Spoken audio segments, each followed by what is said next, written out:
Olá pessoal, tudo bem com vocês? Hoje eu vou fazer uns comentários sobre um livro que me ajudou muito a emagrecer.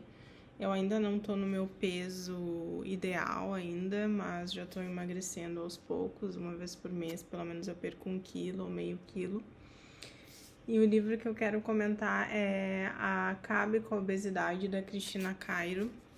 Esse livro, ele é bem polêmico, na verdade todos os livros que ela escreve são bem polêmicos, porque ela tem uma forma de desenvolver os livros dela de uma forma bem mente aberta. Então, se tu não tem muita mente aberta, vai ser um pouco difícil ler esse livro aqui. Vai ser será muito engessado e tal, né? Porque ela fala mensagens não nesse livro específico, mas em outros livros ela fala de várias mensagens de várias religiões. E tem muita gente que não gosta disso, porque, enfim, só olha para a própria religião, então tem que ter bastante mente aberta para ler os livros dela. Só um comentário assim, né, comentários sobre os livros dela. E ela é psicóloga e palestrante. E o que eu mais gosto nos livros dela é que ela foca nessa parte psicológica mesmo, dos problemas das pessoas, das doenças, né? Em específico, ela escreve sobre as doenças, sobre o impacto psicológico, sobre a psicossomática mesmo da doença. E é bem interessante, assim, ela bota pontos filosóficos de religiões também. É bem interessante, assim, a forma como ela aborda, eu acho, pelo menos, bem interessante. Então, focando nesse livro aqui, ela fala basicamente sobre como é a mente do gordo e como é a mente do magro. Esse é um ponto assim que eu mais foquei nesse livro. Eu vou ler para vocês os conteúdos do livro. Então, basicamente, tem prefácio, a introdução. O primeiro tópico é a vida do obeso. O segundo tópico é encontrando a raiz do problema. O terceiro é partindo para a solução. O quarto é uma estrada para percorrer. O quinto é expandindo a consciência. O sexto é 7 passos para emagrecer sem dieta. 7, a criança obesa. E 8, palavra final. 9, oração do perdão. Então, basicamente, primeira parte, né, o primeiro capítulo, ela fala sobre a vida do obeso, como é a vida do obeso, como o obeso pensa, como ele enfrenta os problemas diferente do magro, tá? Então, basicamente, né, eu vou pegar as partes principais que eu gostei do livro e vou falando pra vocês aqui. Por exemplo, no caso, ela fala aqui do gordo, que tem a tendência a engordar, tá na maioria das vezes jogando a culpa para todos os lados e sua carência afetiva não lhe permite ser livre. Realmente, quando eu tava obesa, eu me sentia muito frustrada. Hoje eu tô com sobrepeso ainda, enfim. Mas já tô no caminho de ficar num peso ideal, porque eu sou meio baixinha, assim, olhando no meu rosto parece ser meio magro, mas eu tenho bastante abdômen e perna, né? Quadril e perna e tal. E abdômen não é muito saudável, a gente sabe, né? Então ainda tem que perder abdômen, na verdade. Mas enfim, voltando ao foco aqui, a carência afetiva era uma coisa muito frequente, assim. Às vezes ela tá implícita, sabe? Ela não tá totalmente clara na cabeça da gente. No meu caso, por exemplo, eu vou contar um caso meu. Era aniversário de uma amiga minha, e daí outra amiga, que eu não falo mais, foi nesse mesmo aniversário. Eu tava obesa, tava com 91 quilos, né? Eu tenho 1,63 m, tava com 91 quilos. Aí eu tinha emprestado o livro para essa minha amiga, mas essa minha amiga, não é a que estava de aniversário, a outra que foi no aniversário, da amiga em comum, eu emprestei um livro para ela, que é o livro da Gisele Bündchen, que a Gisele Bündchen conta a vida dela toda, que é o Lições de Vida, né? Eu achei bem interessante esse livro, daí eu emprestei para ela porque ela sempre quis ser modelo e tal, esse tipo de coisa, assim. Aí, no dia da festa, olha só, ela me devolve o livro, entendeu? E antes ela tava me tratando super mal, tipo, uma vez que ela veio aqui em casa, e daí a gente tava jantando e tal, daí ela falou assim, tipo, eu era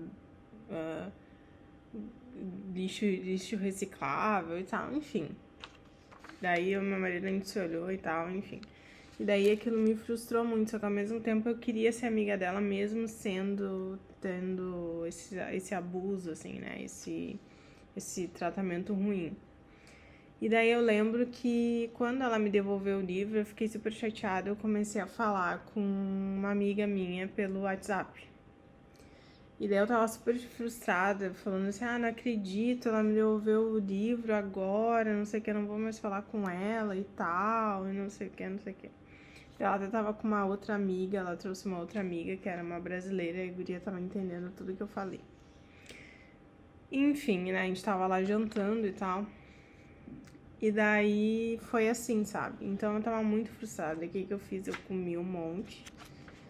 Enfim, então essa carência afetiva, né? Em vez de eu me acolher, eu esperava as pessoas me acolherem, entendeu? Então isso é muito verdadeiro, assim. Daí tem essa outra parte que ela fala.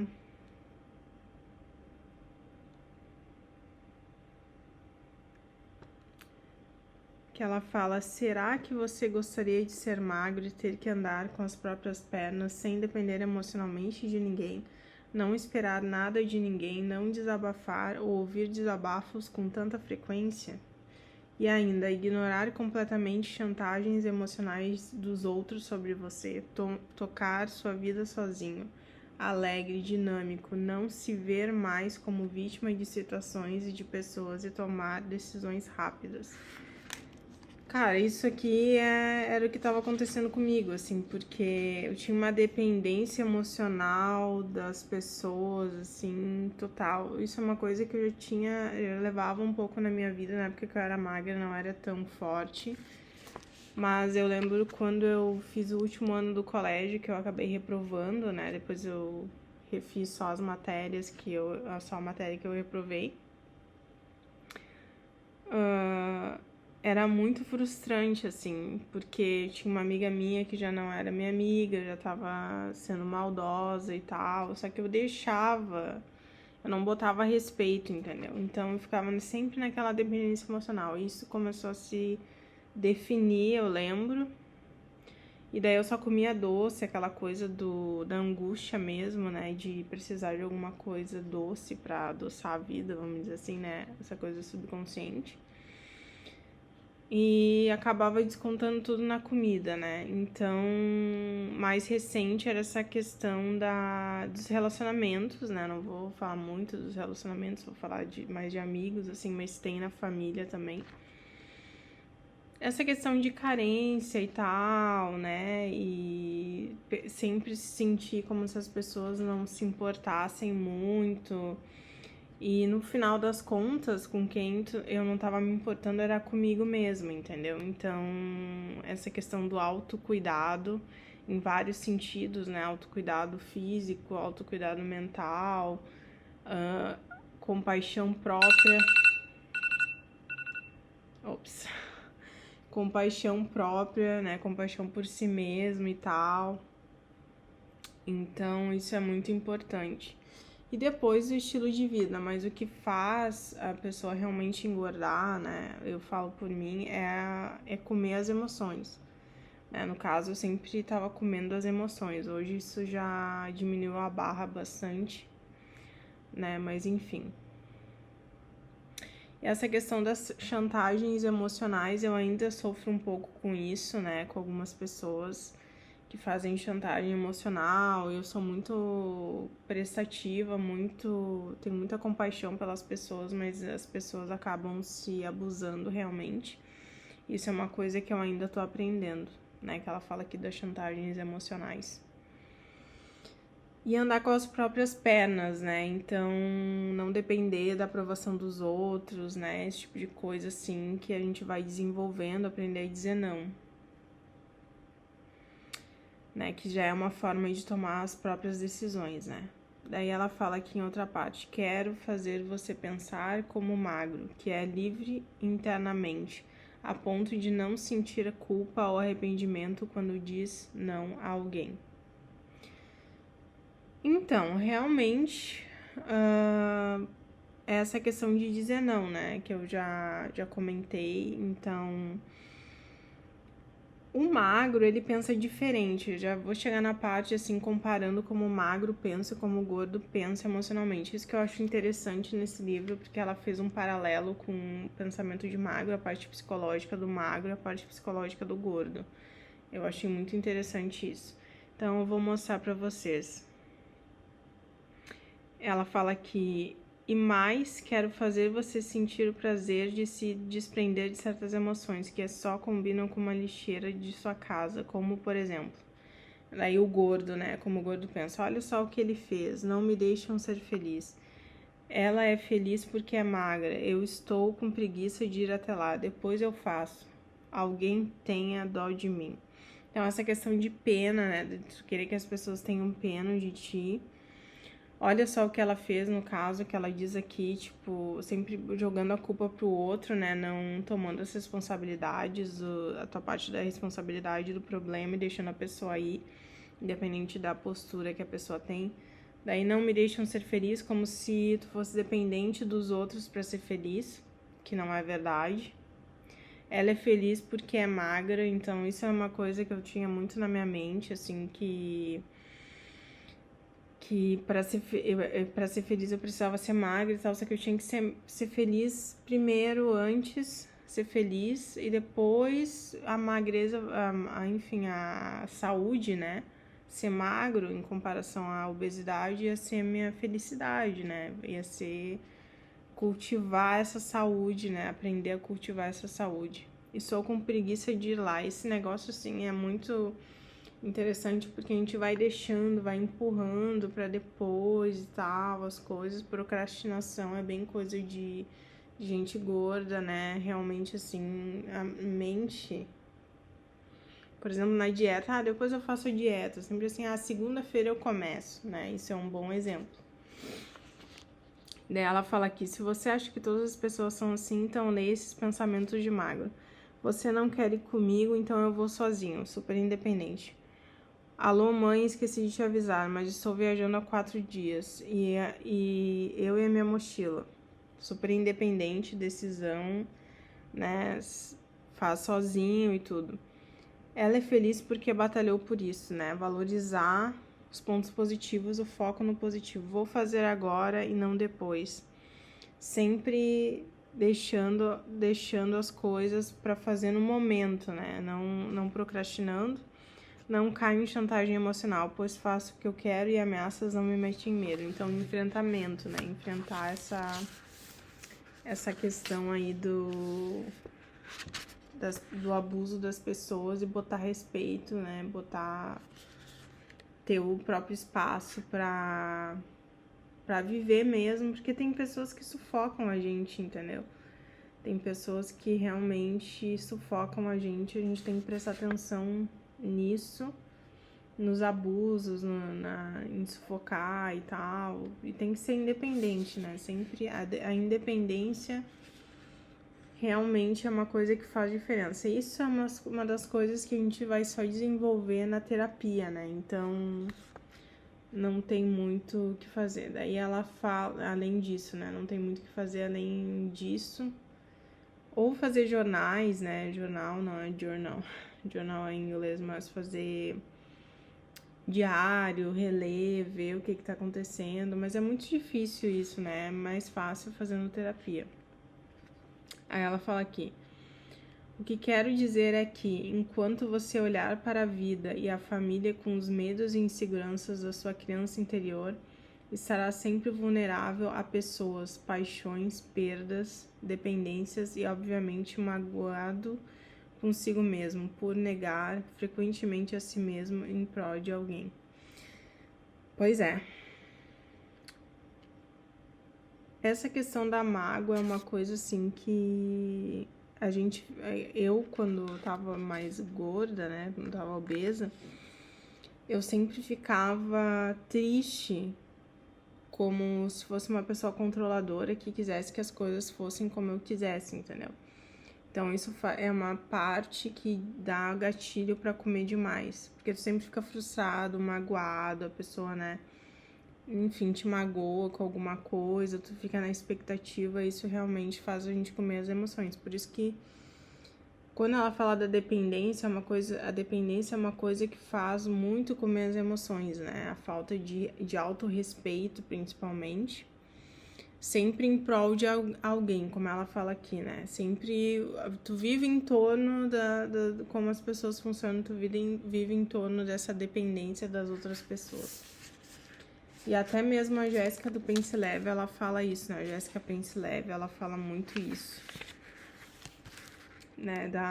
Do desenvolvimento, assim, como tu desenvolve a tua vida e interage com as pessoas, o que faz tu comer as emoções, né? Daí tem outra parte aqui que ela fala: veja que as partes do corpo mostram conflitos dentro de um todo, como, por exemplo, obesas com seios... Ah, tá. Aqui ela fala sobre outras coisas.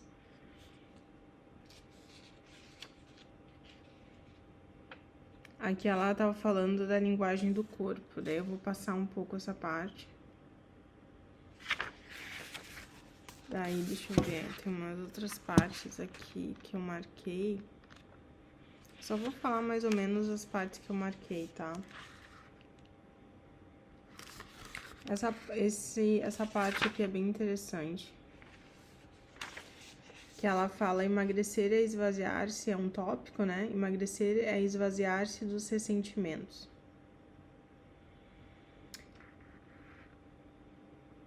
Aí ela fala aqui: cada pessoa sente um mesmo problema de maneira ou intensidade diferente. Que vai gerar essa diferença é exatamente o tipo de educação que ela teve na infância.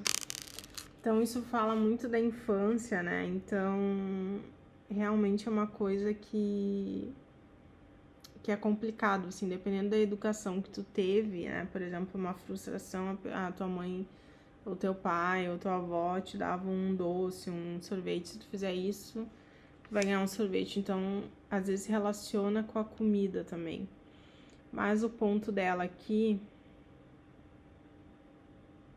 Essa parte eu não marquei, mas eu vou falar um pouco pra vocês. A infância marca a nossa vida adulta como eco desse passado, sem que tomemos consciência de que estamos revivendo sensações dessa infância na fase adulta.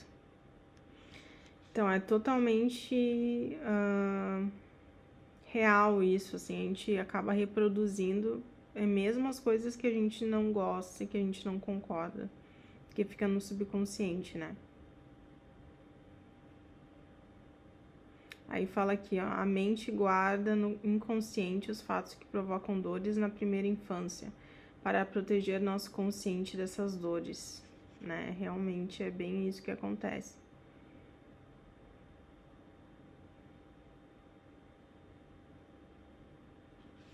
Ela fala aqui: como eu disse anteriormente, cada pessoa sente de maneira diferente o mesmo problema, uns dramatizam, outros ignoram e outros ainda o encaram com naturalidade. Então, quanto mais eu encarava, é uma coisa que eu sinto até hoje, porque eu tô ainda no desenvolvimento para emagrecer, quanto mais eu encaro com naturalidade, com equilíbrio, sem me deixar contaminar pelas coisas, pela dependência das pessoas, porque eu ainda sinto um pouco de carência, né? E principalmente porque eu moro fora do Brasil, então eu falo com meus amigos mais pelo WhatsApp.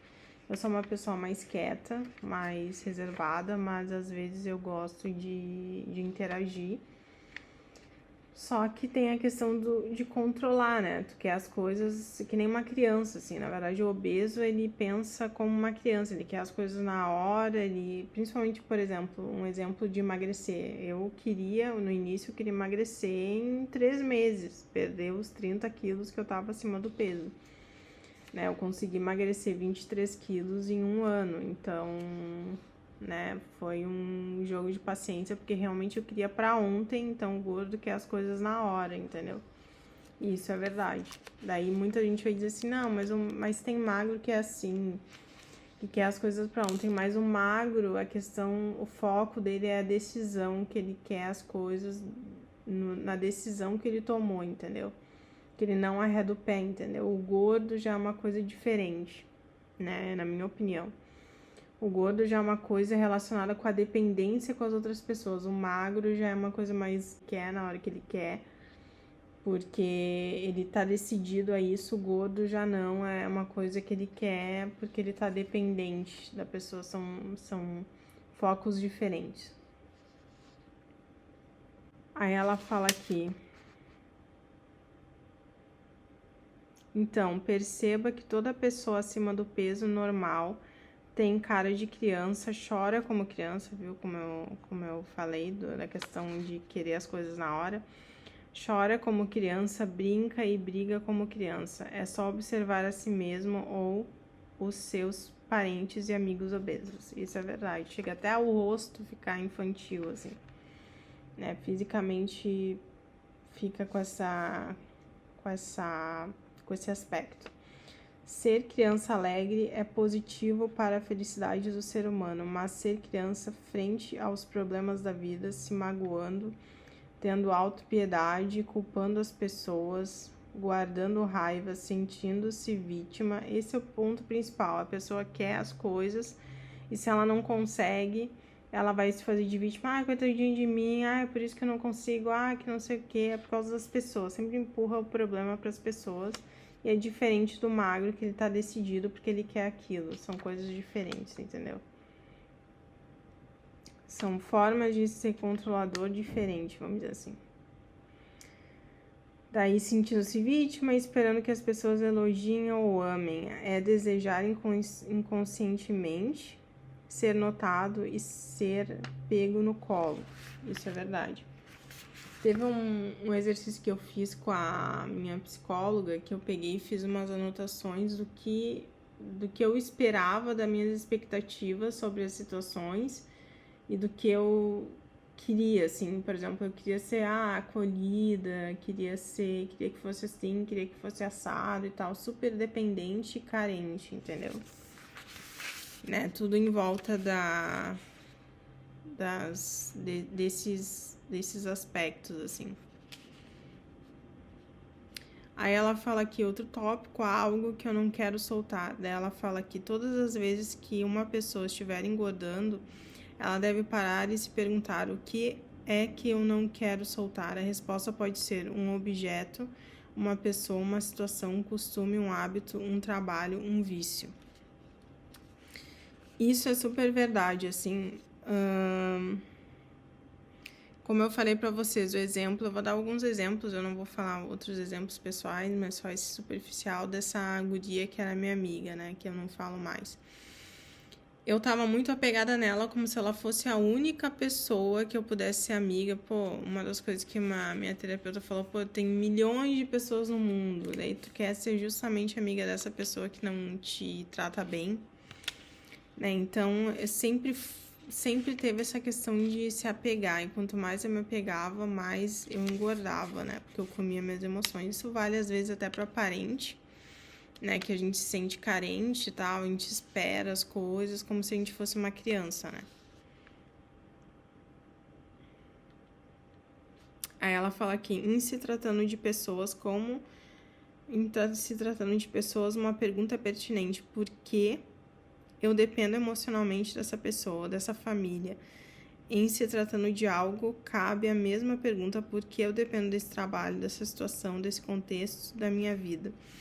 E isso é uma coisa que a gente pode tentar responder e se virar sozinho, mas eu acho que a terapia ela vai ajudar muito, assim, a terapia me ajudou muito com isso, assim, respondendo essas perguntas e trabalhando as perguntas, porque ali, quando tu tá numa terapia mais dinâmica, né, tu fala dos problemas, tu responde essas perguntas, e daí a partir dali o psicólogo vai desenvolver até exercícios para te fazer, né, por exemplo,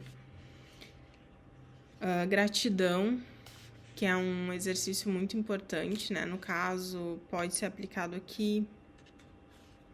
Uns exercícios de ser mais independente, né? Tipo, tomar decisões sozinho, por exemplo, não ficar dependendo das outras pessoas, né? Tomar a frente da própria vida, mas isso é uma coisa, como é cada caso, uma coisa que eu tô falando em geral, muito generalizada, né? É muito particular como cada pessoa vai fazer isso. Então, vale aí falar isso também. Aí, deixa eu ver o que ela mais fala aqui.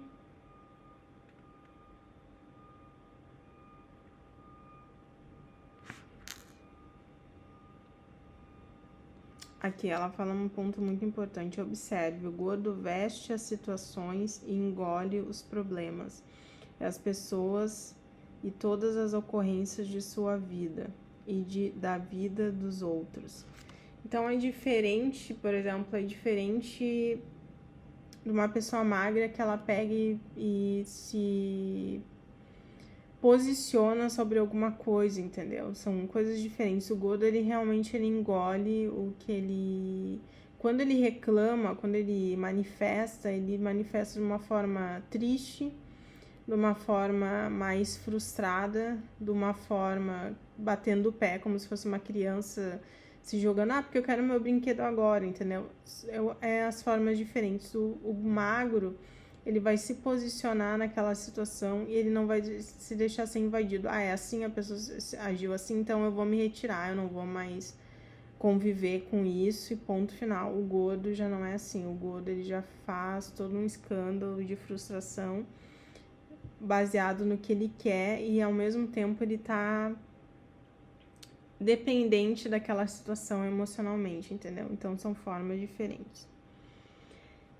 Daí ela fala aqui ainda: veja se você, ao ver os problemas dos outros, não tem vontade de recolhê-los todos no seu colo, resolver todos, acalentar a pessoa atormentada, querendo poupá-la do sofrimento. Isso é uma coisa que é muito importante, porque muitas vezes a gente até não deixa a outra pessoa se desenvolver e crescer, entendeu?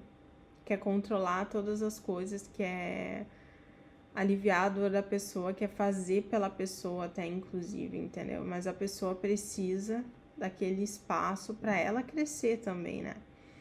E esse é o problema, muito das frustração do gordo, é que ele carrega todos os problemas dos outros e depois ele fica na expectativa, esperando que tenha um retorno, que ele seja pego no colo. É sempre nessa vibe, assim. Aí, deixa eu ver mais. Ela fala um pouco da linguagem do corpo, da distribuição da gordura. Ela fala aqui, uma estrada para percorrer. Ela fala que no subtítulo, o gordo ainda não tentou o principal. Então ela fala que é importante mostrar o conhecimento sobre a resistência que os obesos encontrarão na estrada que tem para percorrer até o corpo ideal. E digo isso porque as pessoas que se encontram obesas já estão cansadas das inúmeras explicações sobre a obesidade que ouvem por aí. Também estão cansadas de inúmeras tentativas que fizeram para mudar sua situação. Entretanto, digo que elas ainda não tentaram o principal. As pessoas não tentaram algo que faz com que elas escapem desse esquema de autoproteção, dessas regras do inconsciente que trabalha para que ela melhor se estabeleça na Terra, mas que, no entanto, sabota seus planos de conhecer realmente tal qual é. Esse negócio de autoproteção é uma coisa interessante, né? Porque o obeso, ele literalmente cria um casulo para se proteger, né? É muito interessante isso, que é a gordura, né? Então, isso é uma coisa psicológica que o gordo acaba fazendo. Por inúmeros motivos, né? Por exemplo, sei lá, a pessoa foi abusada e daí ela começa a engordar porque ela quer ficar feia pra ninguém abusar dela de novo. Isso acontece muito inconsciente mesmo. Aí ela diz aqui, as pessoas devem buscar o seu verdadeiro eu, e isso é principal. Através da espiritualidade pode-se chegar até a verdade e várias são as estradas que se pode trilhar para alcançar esse objetivo. Isso realmente é verdade. Ela fala dos tipos de magro e gordo, ela fala do magro egoísta e o gordo altruísta. Aqui ela fala basicamente que o gordo acha que o magro é uma pessoa ruim, que o magro é egoísta, mas não é que o magro é egoísta, o magro bota limite e ele se protege, entendeu? Essa é a verdade, o magro ele se protege das situações, entendeu? Ele bota respeito, essa é a diferença, o gordo não, o gordo se deixa ser invadido. Olha só o que ela diz aqui, lute contra a dependência que você possui das pessoas, e essa dependência é uma carência, um medo de não ser aceito e amado. Por essa razão, perceba que você possa estar vivendo sua vida controlando tudo e todos, num eterno medo de não perder coisas e pessoas. Faz de tudo na busca do amor e da aceitação das pessoas, aquilo que eu já falei, a pessoa acolhe os problemas das outras para ser aceita, para ser pegar no colo. Olha a sua volta, vejam como são as pessoas gordinhas. Elas sempre é sempre alguém simpático, solícito, subvergente até. Muitos gordinhos metem-se com filantropia e outras formas de ajuda, não exatamente pensando no auxílio ao próximo, mas visando a aceitação e o amor que ele poderá obter. Ele poderá agir assim conscientemente. Realmente é uma coisa que acontece. Ela fala aqui do magro, é muito diferente do que acontece com o magro. O magro normalmente é taxado de egoísta pelo gordo. O magro não se submete à condição de ser muleta para as pessoas com problemas. Aquele negócio de botar o respeito e realmente, né, ser respeitado e se autorrespeitar também. Daí ele dificilmente cairá em um esquema de dependência emocional. Quando o magro percebe uma situação como essa, ele não se mostra conivente com alguém que quer uma muleta para apoiar sua dependência e nega ajuda. Então, muita gente acha que o magro é ruim porque ele nega ajuda. Enfim, se eu tivesse que aceitar todos os pedidos de ajuda que as pessoas me pedem, eu ia estar numa situação muito ruim. Era o que eu estava fazendo antes. Eu aceitava ajuda, era carente, eu fazia as coisas. Por exemplo, eu sou uma pessoa que eu não gosto de falar no telefone, vou ser bem sincera, isso é uma coisa até de europeu e tal. Mas eu sou uma pessoa que eu não gosto de falar no telefone, não gosto que as pessoas me liguem, me interrompam, nem a minha família eu gosto que fiquem me ligando. E antes eu ficava ligando, eu ficava fazendo umas coisas que eu não queria em prol dos outros, entendeu? Isso é um bom exemplo, assim. Então, ela fala que o caminho é mais difícil, fala da ajuda profissional. Aí ela fala aqui do expandindo a consciência, que eu acho que não vou falar muita coisa, porque é mais... Acho que tem que ler todo o livro mesmo. A causa das doenças, que é a parte da linguagem do corpo, rompendo vícios, seja leve, né, que até combina com a Jéssica Pense Leve lá. Seja otimista.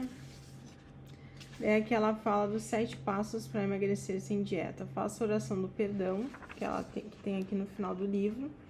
Que basicamente essa oração do perdão é feita para mãe, né? Na verdade ela fala que é bom fazer para os pais, né? Para essa questão de gratidão aos pais. E também porque ela fala no livro que tem a questão da amamentação, né? Que tem totalmente relação com a obesidade. né? Que muitos médicos, psicólogos falam que quando tu amamenta o bebê, tu tem que olhar nos olhos do bebê para passar confiança e segurança pro bebê. E isso realmente é uma coisa que pode trazer consequência. Uma das coisas é a obesidade. E daí ela fala dessa questão de se sentir mais forte, dessa gratidão aos pais, né? A mãe, no caso. É que ela fala aqui também que a gente não deve culpar a mãe por ter criado desse jeito, ter tido problemas, que a gente tem que ser empático com a mãe. E que nenhuma mãe pode ser culpada, isso diz na meditação também dela, que nenhuma mãe pode ser culpada por não ter conseguido amamentar do jeito certo, entende? Que tem que perdoar mesmo. E daí ela fala pratique meditação, ela fala outras coisas aqui, eu não vou falar tudo, porque eu acho que as pessoas têm que realmente ler o livro. Ela fala que para procurar um psicólogo, fala de outras técnicas, fala da meditação do livro. E ela fala aqui no final das crianças obesas, que eu acho muito interessante, e aqui no final tem a oração do perdão, né? Enfim, pessoal, eu acho que era isso que eu queria discutir um pouco com vocês. Eu achei que esse livro foi muito importante no meu processo de emagrecimento. Ainda continua sendo importante, eu gosto sempre de dar uma lida. Quando eu vejo que eu tô perdendo o fio da meada, eu dou uma lida pra ver onde é que eu tô errando de novo, pra ficar de novo no caminho certo. Eu acho que esse livro realmente mudou a minha vida. Eu sou muito grata a Cristina Cairo de todos os livros que ela já escreveu. Porque realmente todos os livros abriram a minha mente, assim. Eu sempre fui uma pessoa mente aberta, então eu digo pra vocês que tem que ser mente aberta lendo o livro dela, tem que ser flexível lendo o livro dela, se não é uma pessoa flexível, eu acho muito difícil tu gostar da linha que ela trabalha. Enfim, pessoal, acho que é isso por esse vídeo. Espero ajudar quem quer comprar o livro, quem ainda tem dúvida e tal. Mas ela tem vários vídeos no YouTube dela, é só acessar o YouTube dela. Acho que é Cristina Cairo Oficial, se eu não me engano, no YouTube. E eu vou deixar na descrição do vídeo aqui o canal dela. Ela tem Instagram também. Então é bem interessante, ela fala das doenças da linguagem do corpo, baseado na medicina chinesa, na medicina egípcia. Eu acho bem interessante o apanhado que ela faz, né? E baseado também em várias filosofias de várias religiões. Eu acho bem interessante o jeito que ela botou esse tópico aí, bem interessante. É isso, pessoal, pro vídeo. Espero que vocês tenham gostado. Muitas bênçãos na vida de vocês e obrigada. Tchau.